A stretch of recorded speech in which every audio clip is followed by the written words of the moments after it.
Everyone, যে কেসগুলোর কারণে তোমাদের ফাইনাল মেরিট লিস্ট প্রকাশিত হতে দেরি হচ্ছে সেই কেসগুলো নিয়ে আমি আলোচনা করব। সবার আগে বলবো এই কেসগুলো খুবই সামান্য, এগুলো কোনো বড় সড়ো কেস নয়। এই কেসগুলো খুব সহজেই মিটে যাবে কোর্টের দু একটা হিয়ারিংয়ের চান্স পেয়ে গেলেই। তো তোমরা নিজের উপর ভরসা রাখো, পিআরবি বোর্ডের উপর ভরসা রাখো। তোমাদের স্বপ্নের মাঝখানে কখনো আইনি জট বাধা হতে পারে না। তো শেষ জয়ের হাসি তোমরাই হাসবে। দেখো, তোমাদের টোটাল 5টার মতো কেস হয়েছে। মেন ইম্পর্ট্যান্ট এগুলোই কেস হয়েছে, যে একটা স্বচ্ছতা ও নম্বর প্রকাশ নিয়ে, যে ফাইনাল যে মেন এক্সাম হয়েছে তার নাম্বার পাবলিশ করতে হবে। এটা এর প্রধান আইনজীবী রয়েছে অনিন্দ লাহিড়ী। এটার বর্তমান স্থিতি বোর্ড নম্বর কিন্তু প্রকাশ করে দিয়েছে। এই যে বোর্ড নম্বর প্রকাশ করে দিল, এখানেই ধরো যে তোমাদের কেস 95% মিটেই গেছে। কারণ এখানেই দেখা হয় যে একটা বোর্ড কতটা স্বচ্ছ। তোমাদের যখন মেন এক্সামের সবার নাম্বার ক্যাটাগরি ওয়াইজ হোক, জেনারেল, এসটি, এসসি, ওবিসি সবার নাম্বার পাবলিশ করে দেওয়া হলো, যে টোটাল 60,178 জনকে আমরা পিএমটি পিইটিতে ডেকেছি, এখানেই তোমাদের 95% কেস মিটেই গেছে। ধরো মানে বোর্ড কোর্ট আর দেখবে না, অনেক কিছু জিনিস দেখবে না, দেখবে যে হ্যাঁ এই বোর্ড পুরো স্বচ্ছ রয়েছে। স্বচ্ছ না থাকলে কখনোই এইভাবে এত সুন্দরভাবে মেন এক্সামের নাম্বার পাবলিশ করতে কিন্তু পারতো না। আর তোমরাও দেখেছো যে কারো নাম্বার বাড়েওনি, কারো কমেওনি। যারা দু একজন কমপ্লেন করছো যে আমাদের দু এক নাম্বার বাড়তে পারতো, এটা তোমাদের মনের ভুল। তোমরা হয়তো ওই দু এক নাম্বার কোনো কারণে তোমাদেরই ভুল হয়েছে, এটা ভুল নয়। বাকি দেখো সব কিছু কিন্তু ঠিকঠাক রয়েছে। সেকেন্ড একটা কেস রয়েছে ইডব্লিউএস নিয়ে। ইডব্লিউএস নিয়ে প্রায় দুটো টাইপের কেস হয়েছে, তো এটাও আমি আলোচনা করব। এই কেসের প্রধান আইনজীবী রয়েছেন বিকাশ রঞ্জন ভট্টাচার্য, এবং রাজ্য সরকারের উত্তরের অপেক্ষায় এখন বর্তমান স্থিতি রয়েছে। এটা কিন্তু এখনও পর্যন্ত হিয়ারিংয়ে পৌঁছায়নি। সিভিক কোটা বিরোধী একটা কেস হয়েছে, এমএটি 9078/2025। এটার প্রধান আইনজীবী রয়েছেন সুদীপ্ত দাশগুপ্ত। এটা সার্ভিস রেকর্ড কিন্তু ভেরিফিকেশন চলছে, এটার কাজ চলছে। সিভিকদের একটা নিজস্ব দাবি নিয়ে একটা কেস হয়েছে, WPA 2341/2026। এর আইনজীবী রয়েছেন ফিরদৌস শামীম। এটা রিপোর্ট জমা দেওয়ার একটা নির্দেশ দেওয়া হয়েছে সিভিকদের যে কেসটা নিয়ে হয়েছে। আর উচ্চতা ওজন পিএমটি পিইটি নিয়ে যে কেসটা হয়েছিল, WPA 1878/2026। এটার প্রধান আইনজীবী আছেন কাজী আরদান আলী। এটা কিন্তু মামলা খারিজ হয়ে গেছে, ঠিক আছে। যে পিএমটি পিইটি নিয়ে যে কেসটা হয়েছিল এর কিন্তু মামলা খারিজ হয়ে গেছে। এরপরে দেখো যে সিভিক হোমগার্ড কোটা বিতর্ক নিয়ে যে কেসটা হয়েছে, এটা মামলার নাম আছে সন্দীপ মণ্ডল বনাম পশ্চিমবঙ্গ রাজ্য, MAT 9078/2025। এটা এদের অভিযোগ ছিল সাধারণ প্রার্থীরা, জেনারেল ক্যান্ডিডেট আদালতে জানিয়েছেন যে অনেক সিভিক ভলেন্টিয়ার 3 বছরের অভিজ্ঞতা না থাকা সত্ত্বেও সংরক্ষিত কোটার সুবিধা পেয়েছেন। এতে সাধারণ প্রার্থীদের আসন কমে গেছে। দেখো, আমি একটা কথা বলবো, এটা সম্পূর্ণ, এই যে কেসটা হয়েছে এটা সম্পূর্ণ ভুল। যখন পিআরবি সিভিকদের আসন বা সিভিক বলে যাকে চিহ্নিত করেছে, সে কিন্তু ওই 3 বছরের সংরক্ষণ নিয়েই তাকে চান্স দেওয়া হয়েছে বা সুযোগ দেওয়া হয়েছে। তো এই কেসটা কোনো ভ্যালিডেট থাকবে না। পিআরবি বোর্ড যখন তাদের সমস্ত তথ্য দিয়ে দেবে, নিরবিচ্ছিন্ন কাজের রেকর্ড পুনরায় যখন দিয়ে দেওয়া হবে, তখন এই কেসটা কিন্তু মিটে যাবে। এটার বর্তমান আপডেট রয়েছে যে হাইকোর্ট বোর্ডকে নির্দেশ দিয়েছেন যে প্রতিটি সিভিক ভলেন্টিয়ারের 3 বছরের নিরবিচ্ছিন্ন কাজের রেকর্ড পুনরায় যাচাই করতে হবে। তো এটা একদম সিম্পল, কোনো ব্যাপার নেই।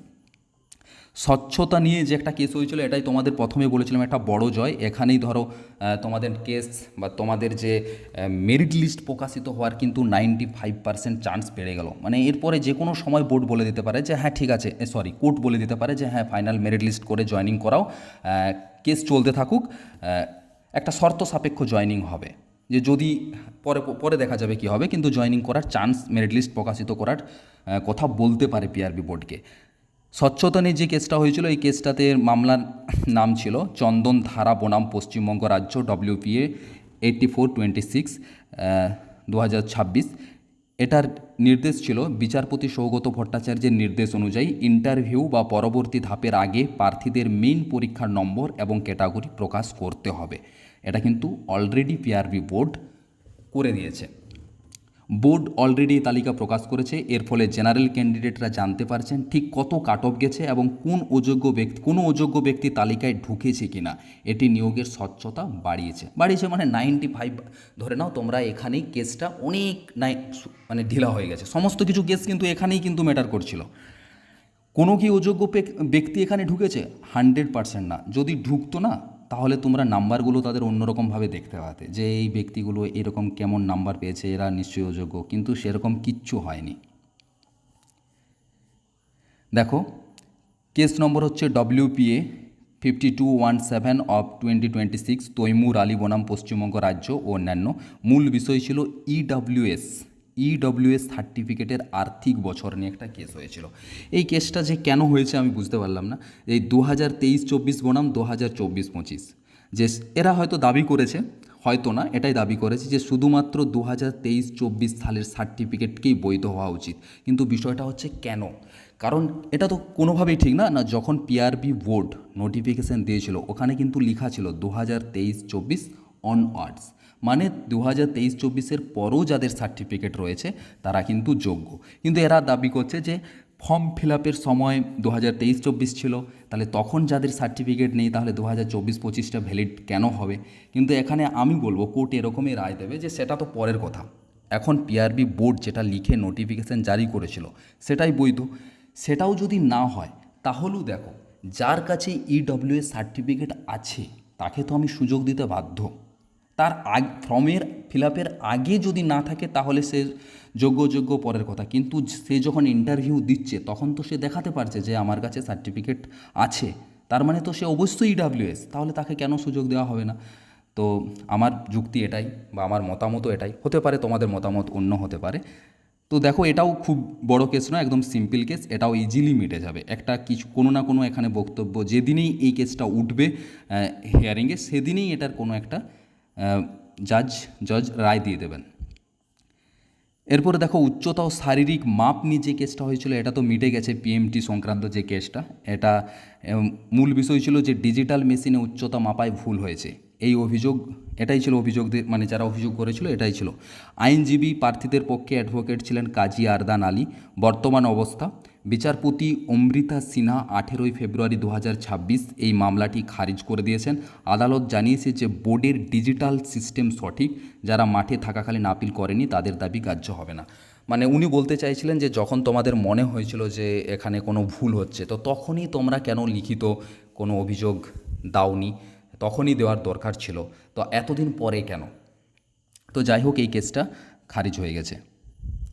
সিভিক ভলেন্টিয়ারদের একটা পাল্টা মামলা, যেমন প্রথমেই আমরা বলেছিলাম যে জেনারেল ক্যান্ডিডেট একজন, তিনি দাবি করেছিলেন যে কিছু প্রার্থী এমন রয়েছে যারা সিভিক ভলেন্টিয়ারের 3 বছরের অভিজ্ঞতা নেই, বা তবু তাদেরকে সুযোগ দেওয়া হয়েছে।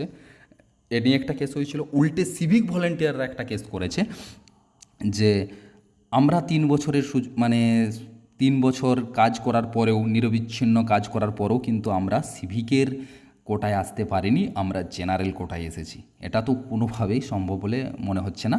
তো যাই হোক, এটা পিআরবি বোর্ড অবশ্যই সমস্ত ডকুমেন্ট, যেগুলো যে কাদেরকে অ্যাকচুয়ালি সিভিক ভলেন্টিয়ারের পক্ষে রাখা, সিভিক ভলেন্টিয়ার হিসাবে আমরা পাস করিয়েছি, তো তার কাগজপত্র খুব শীঘ্রই জমা দেবে এবং এই কেসটাও তোমাদের মিটে যাবে। ঠিক আছে, দেখো, এখানে মূল অভিযোগ ছিল যে নথিপত্র যাচাইয়ের সময় বোর্ড যান্ত্রিক ত্রুটি, অভিজ্ঞতা, শংসাপত্রে ছোটোখাটো ভুলের কারণে অনেক যোগ্য সিভিককে তাদের সংরক্ষিত কোটার সুবিধা থেকে বঞ্চিত করেছে। তারা আদালতের কাছে দাবি জানিয়েছেন যেন তারা সার্ভিস বুকে পুনরায় পরীক্ষা করে তাদের প্রাপ্য ছাড় দেওয়া হয়। ঠিক আছে, তো এক্ষেত্রেও কোনো জটিলতার বিষয় নেই। সিভিক ভলেন্টিয়ার একদল ক্যান্ডিডেট, দেখো মেন যেটা কেস কিন্তু এই সিভিক ভলেন্টিয়ার আছে এখনও, বাকিগুলো তো সব মিটে গেছে। মেন কেস রয়েছে এই সিভিক ভলেন্টিয়ারদের একটা দাবি এবং ইডব্লিউএস কেসের যেন একজন প্রার্থী বলছে, মানে একদল বলছে বা কিছুজন বলছে যে 2023-24কে যাদের সার্টিফিকেট আছে তারাই সঠিক, তারাই, বাকি যাদের রয়েছে তাদেরকে যেন না নেওয়া হয়। আবার আরেক দল বলছে যে 2024-25 সালের সার্টিফিকেট আছে, তারা বলছে বিজ্ঞপ্তির সময় অনওয়ার্ড শব্দ অনুযায়ী তারা 100% বৈধ। এইভাবে একটা কেস হয়েছে এবং যত তাড়াতাড়ি এইগুলোর হিয়ারিং হবে, মানে তোমাদেরকে অপেক্ষা করতে হবে যেন হিয়ারিংগুলো হয়। কেস নিয়ে কোনো চাপ নেই যে কী কেস হয়ে গেল, এত কেন কেস, এরকম 5টা কেন, আরও 15টা উল্টোপাল্টা কেস হোক, কোনো অসুবিধা নেই। তোমাদেরকে দেখতে হবে, টার্গেট রাখতে হবে যে আমাদের হিয়ারিংগুলো যেন তাড়াতাড়ি হয়, কোর্টে যেন পৌঁছায়, তো তাহলেই তোমাদের কেস মিটে যাবে। খুব জলদি ধরতে পারো খুব বেশি হলে 1 মাসের মতো আর সময় লাগবে তোমাদের মেরিট লিস্ট প্রকাশিত হতে। তারপরেও আমি তোমাদেরকে এখন বর্তমানে কিছু কথা বলতে চাই। দেখো, সবশেষে আমার ডব্লিউবিপি ভাই বোনদের উদ্দেশ্যে একটা কথাই বলবো, জানি বর্তমান আইনি পরিস্থিতির কারণে আপনারা কিছুটা চাপের মধ্যে আছেন, কিন্তু বিশ্বাস করুন এই যে মামলাগুলোর কথা আমরা আলোচনা করলাম, এগুলো পাহাড় প্রমাণ কোনো বাধা নয়। আমি প্রথমেই বলেছি এগুলো কোনো বাধা নয়। এই কেসগুলো আইনি পরিভাষায় খুবই সিম্পল বা সাধারণ কিছু জট।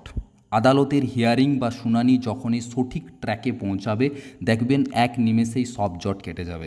আপনারা দিনের পর দিন রোদে পুড়ে মাঠে দৌড়েছেন, রাত জেগে পড়াশোনা করে বড় বড় এক্সাম পাস করেছেন, বুক চিতিয়ে ইন্টারভিউ ফেস করেছেন। আপনারা এই ত্যাগ আর লড়াই, আপনাদের এই ত্যাগ আর লড়াই কি শুধু কয়েকটা কাগজের জটে আটকে থাকবে? আমি বলবো কখনোই না। আপনারা নিজেদের যোগ্যতার এই জায়গায় এসেছেন, নিজেদের যোগ্যতায় এই জায়গায় এসেছেন। ডব্লিউবিপি বোর্ড আগেও যেমন স্বচ্ছতার সাথে নিয়োগ সম্পন্ন করে জয়ী হয়েছে। দেখো, ডব্লিউবিপি বোর্ড এর আগেও কিন্তু এর থেকে অনেক বেশি জটিল কেসে জড়িত হয়েছিল, যেটা ছিল 2019, ঠিক আছে? এর থেকে জটিল কেস তোমাদের তো নয়, ঠিক আছে? তাতেও কিন্তু জয়ী হয়েছে। এবারও তারা এই সমস্ত আইনি লড়াই জয় করেই আপনাদের সামনে দ্রুত মেরিট লিস্ট প্রকাশ করবে। সেই দিন আর বেশি দূরে নেই যেদিন আপনারা আপনাদের কাঙ্ক্ষিত ইউনিফর্ম পরে দেশ সেবায় নিয়োজিত হবেন। তাই ভেঙে পড়বেন না, দুশ্চিন্তা করবেন না, নিজের উপর এবং বিচার ব্যবস্থার উপর ভরসা রাখুন। খুব কম সময়ের মধ্যেই খুশির খবর আসতে চলেছে। পজিটিভ থাকুন, কারণ জয়ের শেষ হাসিটা আপনারাই হাসবেন।